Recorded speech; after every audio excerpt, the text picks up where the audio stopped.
Welcome to the Unpacking the Framework video series. This series provides valuable information about the National Best Practice Framework for Early Childhood Intervention. My name is Denise Luscombe, and this video introduction is being recorded on Whadjuk Noongar Budja.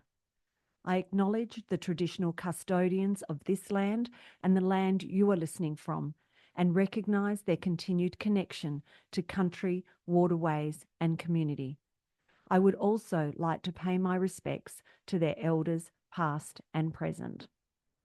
This video is one of a series that describes the evidence and practice information that underpins the principles of the National Best Practice Framework for Early Childhood Intervention. You will hear from both national and international speakers throughout this video series. This video covers everyday settings, a key principle of the National Best Practice Framework for Early Childhood Intervention, and is presented by our national speaker, Professor Andrew Whitehouse. Andrew is the Deputy Director Research of the Kids Research Institute Australia. He's also the Angela Wright Bennett Professor of Autism Research, the Director of CliniKids at the Kids Research Institute Australia, and the Research Strategy Director of the Cooperative Research Centre for Living with Autism, Autism CRC. Prior to coming to the Kids Research Institute Australia, Andrew was a Junior Research Fellow at the University of Oxford. At the Kids, he leads a network of clinical centres called CliniKids for children with neurodevelopmental differences that embeds clinical trials within everyday community practice. Andrew has published over 300 peer-reviewed journal articles and attracted over $80 million in competitive research grants. He currently presents an internationally syndicated video series called 60-Second Science, which has had over 2 million views. He's an advisor to state and Commonwealth governments on policies relating to autistic children.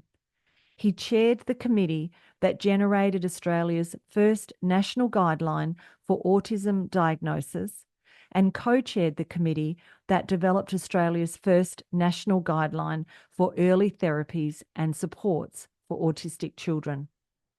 Andrew has published one edited book with his twin brother Ben and a popular science book that examined the science behind some of the myths of pregnancy and child development. Will Mozart make my baby smart? He's also been awarded a Eureka Prize for his research and is the youngest person ever elected to Fellowship of the Australian Academy of Health and Medical Sciences. In 2023, he was a Western Australian of the Year award winner, and in 2024, he was inducted as a Fellow to the International Society for Autism Research. Hello, and thank you so much for that introduction. I'm really thrilled to be here today to talk to you about everyday settings, which is a really fundamentally important principle within the best practice framework. So I'd love to start talking to you about everyday settings to really take you back to what the aim of best practice support is. As defined within the framework, the grand aim of support is that all kids get to thrive in the early years. And of course, when we're thinking about thriving, when you picture that in your mind, we're not talking about what's happening in our clinic. Obviously, we want kids to be supported and feel valued and safe within our clinics. But that's not the image when we think about kids thriving. We think about them thriving in those places and spaces where they spend their time. But not just the places and spaces in which they spend their time, but also the people with whom they spend their time in those environments. So everyday settings is called many different things around the literature and also within clinical life as well. Natural settings is another term that you'll hear quite often, but really it boils down to two different things. The first one is those environments where children spend their time. So it could be the home, obviously. Kids spend the vast majority of their lives, of their early lives, within the homes, be feeling safe, feeling loved, feeling cherished and nurtured, but also not just there. It's those places and spaces that kids spend their time outside of the home. So it could be in early childhood education or school. It could be within the sporting clubs. It could be within the supermarket or playgrounds, those places and spaces in which kids are learning and discovering about the world. And of course, kids don't exist within those spaces in splendid isolation. They spend time in those with the people who are in those environments. And I think it's probably because everyday settings has the word settings within it, that we often think about everyday settings as just those environments. It's not. It's also the people in which those kids coexist in those environments. So, of course, parents, caregivers, but not just those. We have the extended siblings, an extended family as well, but also we think about teachers, we think about sporting coaches, we think about all of those people who are key figures within that child's life and really play a major role in helping support that kid feel included and safe, nurtured, cherished, loved, and ultimately in a place where that kid can decide whoever they want to be. Now, why everyday settings? Why is this within the best practice framework? Well, for starters, it obviously aligns with our aim. As I mentioned, when we think about kids thriving, we're not talking about them thriving within the clinic. We think about thriving in their everyday lives. So when we're thinking about that, I like to sort of describe it as that having a wonderful clinic session and hoping it translates into the natural environment is not the icing on the cake, that hope. Actually, that's the cake. The cake is over there. What can we do that promotes that as our primary aim, the skills that children might be learning or the empowering of parents that happens within the clinic, within their everyday lives? So everyday settings is really at the core aim of our best support programs. But secondly, it's also about enhancing learning. What we do know through so much of our research is that children learn best through naturally occurring interactions and experiences. Those interactions and experiences that are salient to them, that are meaningful to them, that make them feel valued and safe. And so much of that is what happens within their everyday lives. That's where the best learning occurs. Thirdly, it's also about everyday settings providing so many more opportunities for learning. When we have children come and spend time with us at 30 minutes, 45 minutes, 60 minutes in the clinic, or even 30, 45, 60 minutes within their everyday environment, what a short amount of time that is compared to their full lives. The more that we can do to promote those learning opportunities in their full lives, the greater the chance that we'll have that those learning opportunities are consolidated and then built on within their everyday lives. Theory is important. I know it sounds boring, but it is actually really important in helping us understand why everyday settings are important. One of the theories that I think provides particular relevance here is Bronfenbrenner's ecological systems theory of human development, which places the child at the centre and then helps us understand those different systems around the child in which they learn, play, interact, discover, and develop their own identity. And of particular importance here is this microsystem that sits around the child. The school, the family, the neighbours, the family a couple of times, of friends and work. That really encases that child and supports their everyday learning. What you won't see here are clinics or clinicians. Now, that doesn't mean that clinics or clinicians are important, of course, because they're a specialised skill that can support those learning opportunities. But that's the key point, is that the clinics and clinicians, they're a support for that main game of that microsystem that sits around. What can we do to promote that child, to promote and empower the family and those all around them to open up and consolidate those learning opportunities in everyday lives? Other theories that provide really important insights here is, of course, around neuroscience. So neuroplasticity, fantastic evidence over the last couple of decades has emerged that the brain adapts and strengthens its connections, not just through learning opportunities, but more powerfully through salient learning opportunities that have meaning to them within their real world contexts. So it's not just about repetition, repetition, repetition. It's about repetition with meaning. And that is what we get through those everyday settings that enhances neural learning right down there on the neuronal level. And of course, social learning. Children, there's the old adage of you can't be what you can't see. In the context of development, that's not strictly correct. But when it particularly comes to more complex developmental skills around certain aspects of language, cognitive thought, problem solving, that really does come and is enhanced through those learning opportunities that come from caregivers, peers, and role models in your everyday environments. To that extent, there is truth to the adage, you can't be what you can't see, because you are rehearsing these opportunities and the real life problems that can exist within those contexts, and only then, through them, can we get that advanced complex learning.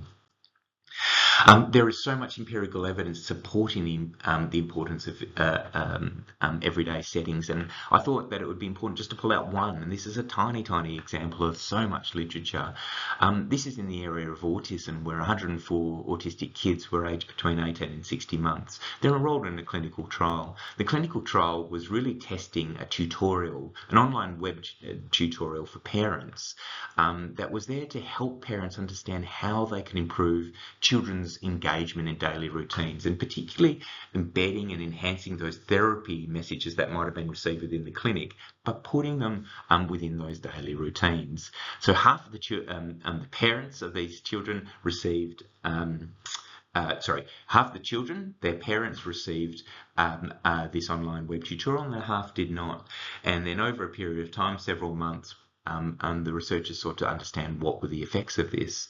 And the key findings was that there was increased child engagement during routines. They're those learning opportunities. So children were much more engaged in those everyday learning opportunities, which, as I said, are those salient moments in which neural learning really does occur with great power.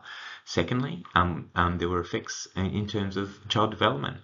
There were higher ratings on child social communication developed, so those learning opportunities did appear to have an effect on parent-reported outcomes.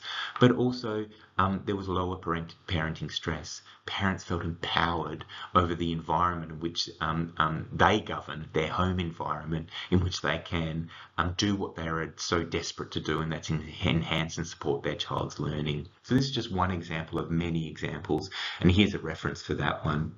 But again, you can do a deep dive on this and really go down and find an enormous literature supporting this. So what are examples of everyday settings? Well, obviously the main one is the home, for young kids in particular, and kids prior to the age of school. As we know, parents and caregivers are the first and most consistent teachers of their children, and I think it's important not just to see parents not just as teachers, of course, but those who have a right to be the parents within that setting, but also a massive opportunity in which parents can enhance learning in everyday settings. Those everyday routines of mealtime, dressing, bath time, and those unique moments, as it says there, around play, book reading, even things as mundane as going up the stairs or reaching for objects. Every day there are dozens of opportunities in which learning moments can occur, and therapy message that might be delivered within the clinic, or even during a 45-minute session within the home, can be translated and reinforced during those everyday moments. Of course, education settings are another everyday setting. Early childhood education and school are the obvious ones. And at the time that children start to go to school, they spend 6, 7, sometimes 8 hours within those settings. That is not just really important for their learning, but a powerful opportunity to embed those everyday moments within their learnings outside of the academic curriculum. So of course unique moments happen here. It's not just those academic moments, but are those moments that are really important that we know in terms of therapy. Transition between activities is one that kids are needing to do that very regularly, almost from the get-go within school, but also peer interactions, those opportunities in which to form, storm, norm around how to engage in those interactions. And of course it's not just about the social aspects, it's about problem solving, it's about regulation, all of those things that do govern the success of early support programs. But ultimately, education settings are a massive place of discovery. Childhood is about discovery of the world, discovery of who you are, and the opportunities that school plays in that. And early education, childhood education settings play within that is really paramount. But of course, the community spaces, those everyday interactions that you might think that you're not interacting with, but actually you're going to rip down to the local supermarket 3 times a week, 4 times a week, maybe once a week, but these will be a regular opportunity for you. It provides diverse social and sensory experiences that can provide a test for you and your family, but also provide a massive opportunity. So as I said, playgrounds, great opportunity for gross motor, sensory and social skills. Supermarkets, following instructions, hooly-dooly, what an opportunity there. Identifying objects, counting, all of these things that we're trying to support the child. But of course, there are also those other extracurricular activities like sport, which is a fundamental importance in Australian culture, particularly in children's lives. But other things like art clubs, drama clubs, girl guides or scouts, all of these provide an opportunity for understanding and supporting the full gamut of therapy opportunities. So how do we actually implement these in day-to-day lives? Well, many different ways, but I think we also really need to think about the architecture of any type of program. From the very first get-go, you need to name very explicitly that success is not what happens with me within this room or even with me as an individual. Success is what happens with everybody else out there, and how can I as a practitioner or clinician support that? How can I be the conduit to what happens out there? So that starts with an assessment. Where do children spend their days, and who do they spend their days with? Set meaningful functional goals that are truly individualized and unique to that child and family's lives. It's not just about eating, it's about eating in the context that makes sense within that family's lives. Eating and participating in conversation, if that's what's important to the family. Maybe it's eating and sitting, that's important to that family. These are the things that really need to be individualized, and of course that requires deep co-design. What an opportunity to get that allied therapeutic relationship with the family. Create plans within everyday context, stage meaningful goals. It's not about just getting to 0 to 100 in one leap, it's about having staged meaningful goals and creating those plans to achieve it. And ultimately it's about monitoring and measuring progress. If you're not measuring where you're going, you'll never know if you've got there. And it's also an important opportunity by many measuring these goals and your progress towards them to pivot. Many times, sometimes the majority of times, you will have meaningful goals and they will need to change because either they're not meaningful to that child anymore, or they're a lower priority. And that's really important as well, to pivot quickly when needed. So firstly, it's really about building the capabilities of parents, caregivers and other key people in the child's life.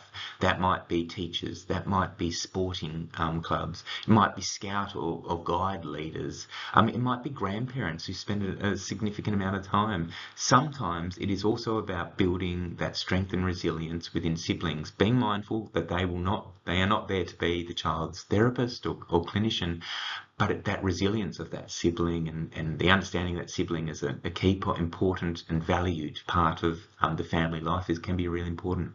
So empowering families with simple strategies they can use throughout the day, modelling interactions, demonstrate how parents can practice these within their everyday lives. Meal times is a good example there. focus on strengths.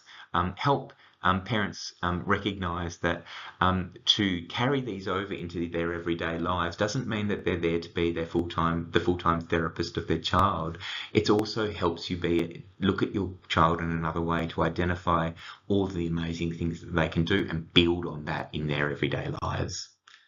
Of course, it's providing educators and key community figures with a practical strategy, helping the idea of visual strategies or visual supports within the education environment, encouraging predictable routines that can reduce anxiety, implementing play-based learning that is tailored to that child's individual needs. What practical, concrete, tangible strategies can you provide within to educators in their everyday environments that can really convey, support, nurture all of those therapeutic messages that you're trying to reinforce with the clinic, because actually those conversations are what is going to determine the success of what you do within your clinic. Collaboration, of course, is absolutely key as well. There is no child that exists within one setting alone. Children exist in multiple settings and, of course, in multiple people. Sometimes that will be many different people. Sometimes it will be a few people, but it simply will not be one setting. And so regular communication, not just between professionals, but communication between the professionals and also those other key figures in the child's life in which they interact. It is that communication and the consistency of strategies and practical strategies across the different contexts that will determine the success of what you're trying to achieve. And a message that I put here is that collaboration is not enough. It's coordination that is needed as well. That it is about strong, simple and clear messages at the right sequence as well. So people don't get an overload of information, that they get just the right amount of information they need to truly take action in a meaningful way, that people are empowered to make contact with others when they need that support. And it's going back to that Bronfenbrenner diagram that places the child at the centre, and how can all of the different layers coordinate to support that child's development. So everyday settings are just absolutely critical. They are the natural repeated opportunities for learning and development. Family and community involvement is not just important, but it's essential for effective early learning. As I said, if that we all just decide that the image that we have of success is not what happens in our clinic, it's what happens out there, that's what we determine success to be, then actually your ability to translate what you do within your clinic to provide everyone else tangible, meaningful frameworks and opportunities in which kids can thrive in those environments will actually determine your success. Educators, therapists and coordinators collaborate and coordinate, not just to create supportive environments, but inclusive environments where kids can thrive. And really, the world changes through small, meaningful interactions, and that is so true too of therapies and supports for kids and families. Those small interactions in daily life are often the most meaningful, and if we look at evidence from clinical all the way down to the neurological level, we know that those meaningful, salient interactions is where the magic of learning occurs. It has a profound impact on child's lives. Thank you so much, and I hope that this provided some helpful information to you and you can use within your daily practice. Thank you. We hope you've enjoyed this video, part of the video series Unpacking the Framework for the National Best Practice Framework for Early Childhood Intervention. The review of best practice in early childhood intervention was commissioned by the Department of Social Services. Led by the University of Melbourne, the project team included PRECI, professionals and researchers in early childhood intervention, Murdoch Children's Research Institute, SNAKE, National Voice for Our Children, Children and Young People with Disability Australia, and ACD, Advocating for Children with Disability. Coordination and production of the video series was led by PRECI.